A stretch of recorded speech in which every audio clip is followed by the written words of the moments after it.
Hi everyone, welcome to day 49 of our Spring Boot with Java series. Previous వీడియోలో REST controller advice గురించి నేర్చుకున్నాం. ఈరోజు మనం custom exception అంటే ఏంటి, ఇంకా మన ఓన్ ఎక్సెప్షన్ని ఎలా క్రియేట్ చేయాలో చూద్దాం. ఫస్ట్ కస్టమ్ ఎక్సెప్షన్ అంటే ఏంటి?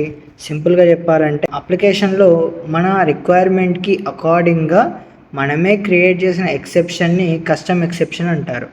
జావాలో ఆల్రెడీ చాలా ప్రీడిఫైన్డ్ ఎక్సెప్షన్స్ ఉంటాయి, కానీ రియల్ ప్రాజెక్ట్లో స్పెసిఫిక్ సిచ్యువేషన్ కోసం మన ఓన్ ఎక్సెప్షన్ని క్రియేట్ చేయాల్సి ఉంటుంది. ఎగ్జాంపుల్ చూద్దాం. సపోజ్ మన స్టూడెంట్ మేనేజ్మెంట్ సిస్టంలో స్టూడెంట్ ఐడితో స్టూడెంట్ డీటెయిల్స్ చేస్తున్నాం అనుకోండి. స్టూడెంట్ ఐడి డేటాబేస్లో లేకపోతే మనం స్టూడెంట్ నాట్ ఫౌండ్ ఎక్సెప్షన్ అనే కస్టమ్ ఎక్సెప్షన్ని క్రియేట్ చేస్తాం.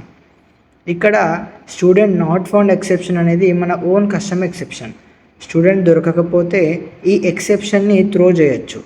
తర్వాత @REST కంట్రోలర్ అడ్వైజ్లో @exception హ్యాండ్లర్ యూస్ చేసి ఈ ఎక్సెప్షన్ని హ్యాండిల్ చేయొచ్చు. అప్పుడు క్లయింట్కి ప్రాపర్ రెస్పాన్స్ వస్తుంది. ఎగ్జాంపుల్ చూద్దాం. స్టూడెంట్ నాట్ ఫౌండ్ అని మెసేజ్ రిటర్న్ చేయొచ్చు. అప్పుడు రియల్ లైఫ్ ఎగ్జాంపుల్ చూద్దాం. మీరు బ్యాంక్లో అకౌంట్ నెంబర్ సెర్చ్ చేస్తున్నప్పుడు ఆ అకౌంట్ నెంబర్ సిస్టంలో లేకపోతే అకౌంట్ నాట్ ఫౌండ్ అని స్పెసిఫిక్ మెసేజ్ కావాలి. అలాగే అప్లికేషన్లో స్పెసిఫిక్ సిచ్యువేషన్కి స్పెసిఫిక్ ఎక్సెప్షన్ క్రియేట్ చేయడానికి కస్టమ్ ఎక్సెప్షన్ యూజ్ చేస్తాం.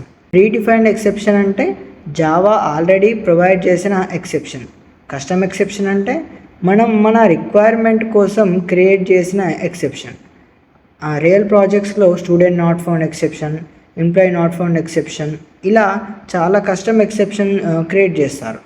నెక్స్ట్ వీడియోలో మనం గ్లోబల్ ఎక్సెప్షన్ హ్యాండ్లింగ్ని కంప్లీట్ ఎగ్జాంపుల్తో ఇంప్లిమెంట్ చేద్దాం. Thank you. Follow for more updates.